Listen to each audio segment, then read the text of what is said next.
嗨，大家好，今天是中秋节啊，也是3连休的最后一天。最近几天呢，都在忙于和亲戚们聚会，一起聚餐。因为中国人呢，应该仅次于春节的，就是这个中秋节最重要的。每逢佳节倍思亲，所以呢，就会跟长久没有联系的一些亲朋好友啊，互致问候。那我觉得，像我们这种退了休的人呢，已经慢慢的远离社交啊。人呢都是一样啊，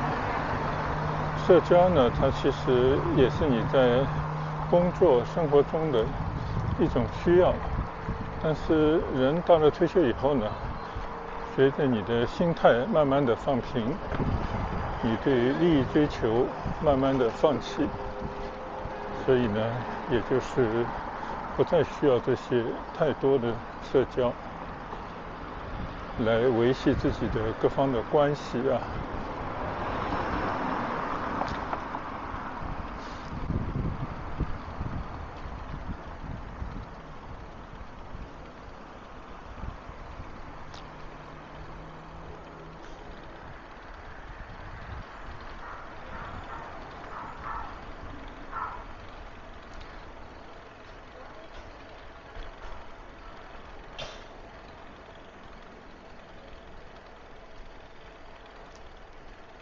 虽然呢，作为一个退休人员啊，这个社会的属性呢，慢慢的变弱啊，变淡，但是呢，这些人情味呢，其实还在啊，甚至在某种情况底下，这些人情味变得更浓了。尤其是对于自己的子女，对于自己的至亲，当然还有已经逝去的亲人们。那其实这种情感呢，变得更加的浓郁了。只是人到了一定的时候呢，就表达上就会变得有些含蓄，或者呢，大家也认清一些现实，尽可能的不要去打扰别人。但是并不是说心里头没有这一些人的位置，所以呢，也是趁着这种中秋节啊、春节这种重要的节假日，来致以一声问候啊，就表达一下自己对亲朋好友的一种关切，或者一种祝愿。我觉得这也是人之常情，是需要的。所以其实今天早上起来呢，都在忙于接收和发送互致问候的一些用语。当然，现在这个数字化时代啊，有很多现成的一些图片，做得非常的精美，真的比你挖空心思去想着要去制作呢，来得有效的多，也好看的多。所以呢，有些就是拿来主义，顺手呢就转发，因为大家基本上也都是这样，所以呢，彼此之间也都差不多，没有什么失敬啊，或者说不礼貌的地方。因为大家都知道啊，最终呢只是彼此表达一种朴素的情感，互致问候啊，大概也就是这个样子吧。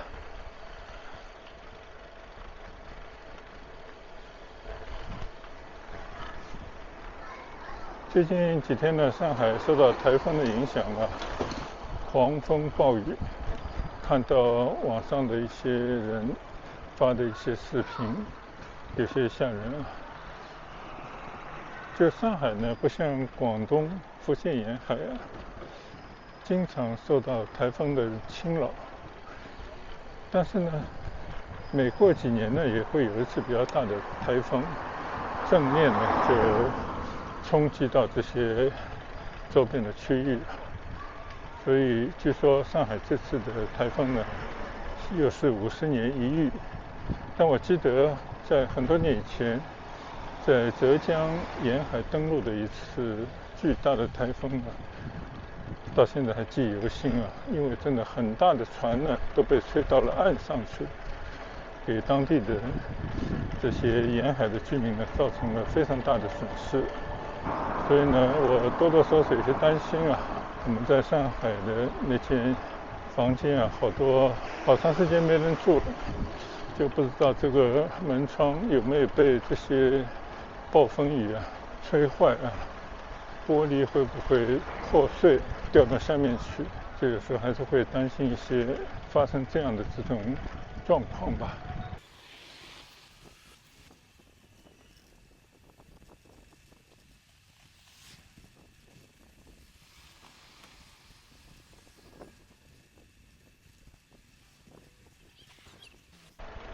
昨天白天的时候呢，我和太太2个人啊，也是驾车出游，专门去了一趟中山，特地呢从中山跨越深中通道啊，经过很长的跨海的大桥，还有海底的隧道呢，前往深圳的前海。在那边用了餐以后啊，就开回了家，花了一些过桥费啊，也是完成了一个小心愿。就是我们以前去南沙很多次，就是到了19冲外面，应该是20冲附近吧，就会见到一个巨大的工程。后来人家说这就是深中通道的工程，那也盼了好多年了，终于已经完工通车。但是前段时间听大家说呢，这个深中通道通车以后啊，想去尝鲜的人实在太多，每天都是堵得很厉害，所以我们也就等到昨天才去。结果呢，意外的啊，非常的通畅，可能正好是过节时候啊，大家不用过桥。但不管怎么说呢，就是为它的雄姿啊所叹服，内心呢真的是要祝贺中国这些大桥的建设者们，让天堑变得通途啊！而且根据规划呢，珠江口啊会有更多的这种跨海的大桥。那我昨天呢也在视频当中啊有所描绘，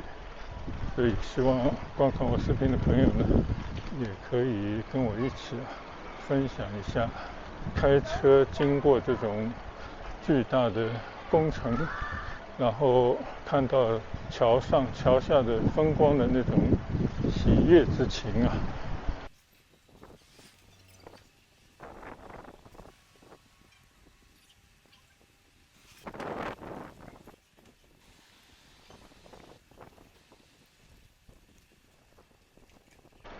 前几天呢，我就看到祈福新村他发了一些朋友圈，也报告了一下，在节日期间呢会有一些活动啊，应该会有一些中秋的一种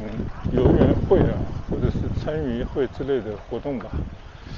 但可惜呢，这几天都在外面帮忙，没有时间去在村里和村民们大家一起参与这样的活动啊。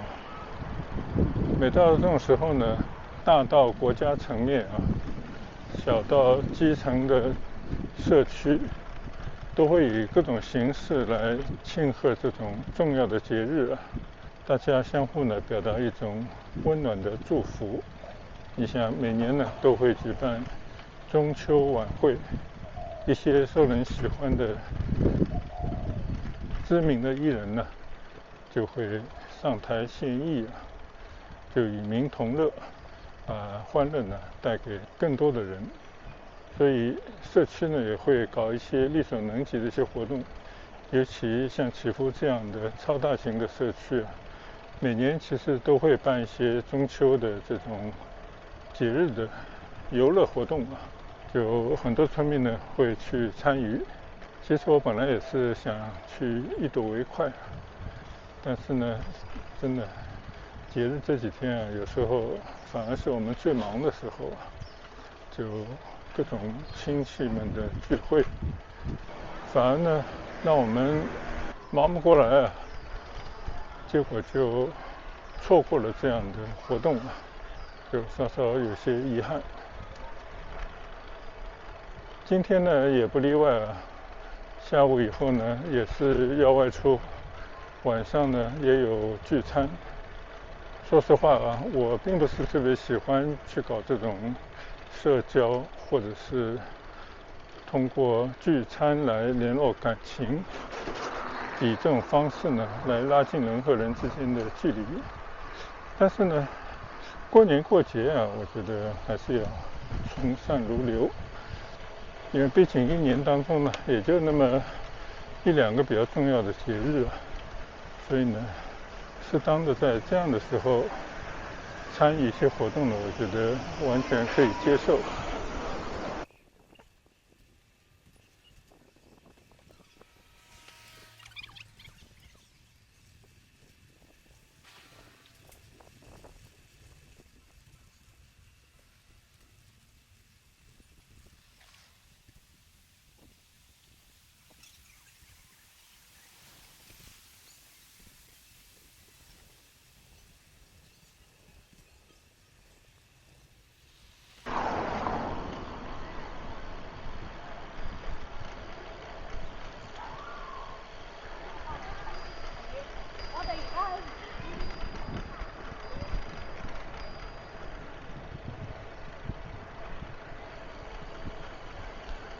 从前几天开始呢，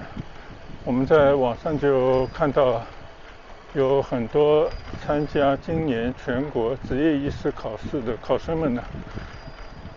翘首以盼的成绩公布啊，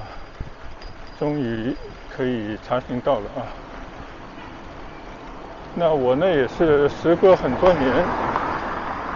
再一次的去关注职业医师考试这件事，因为呢，我的大孩子也是今年参加了考试，这是他人生当中最重要的一个考试，那还算不错，不负众望啊，最终还是一个相当不错的成绩，一次性的就通过了国家的职业医师考试。那么他已经学医很久了，真的可以这么讲，经过了很多年的艰难的学习，从本科读到硕士，最终呢还是以一个不错成绩通过了国家的考试，真正成为一位拥有医生处方权、具有职业资格的一位年轻的医生。所以呢，也使得我作为父亲啊，能够为我的下一代能够还能继承我的事业，也算是后继有人了吧。所以这些天我听到我女儿告诉我这样的一个结果呢，真的内心非常为她骄傲，真的也恭喜她取得这样的好成绩。当然了，行医之路呢漫漫修远，所以这条路呢需要倾注一辈子的努力啊，一条道走到底，而且需要在整个的职业的之路上啊，谨小慎微，如履薄冰，并且呢永远把病人的利益放在第一位，以病人的健康呢作为最终的目的，并不是说通过一些技术的提升，学会一些可以挣钱的技术的一些手段，让自己呢通过一些治疗的项目呢获取更多的报酬。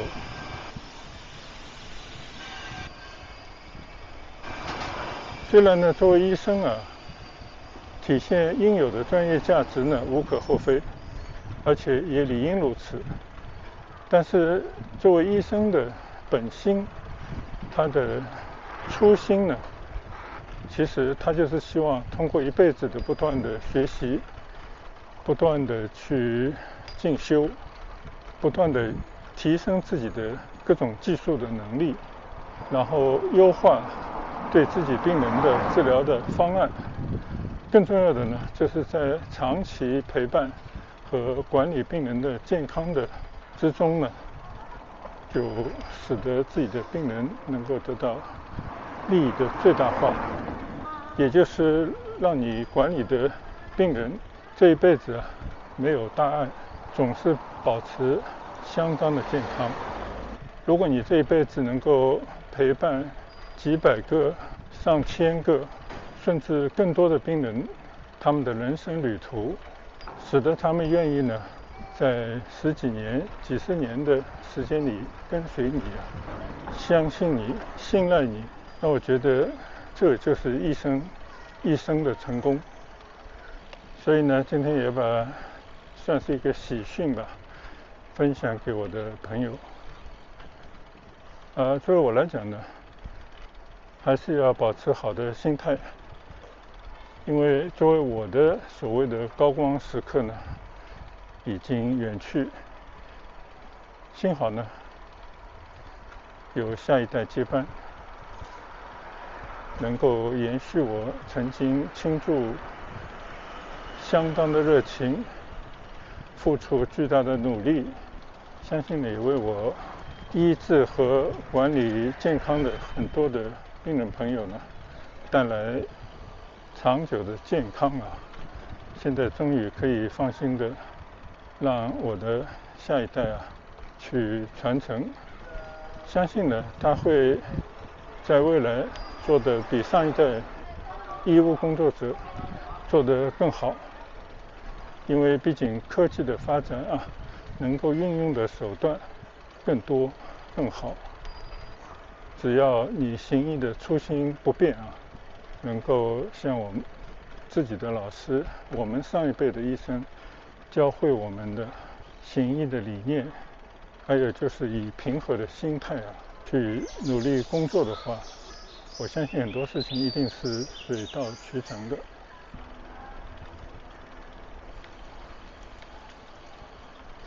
好了，今天呢就是随意的在村里逛逛是继我好多天外出骑行之后，又一次在村里这样健身骑行加慢聊。那么也把我的祝愿呢分享给我的朋友，祝愿大家呢在中秋佳节期间阖家圆满，生活愉快，身体健康。我们下一次出行再见，谢谢大家跟随和观赏，拜拜。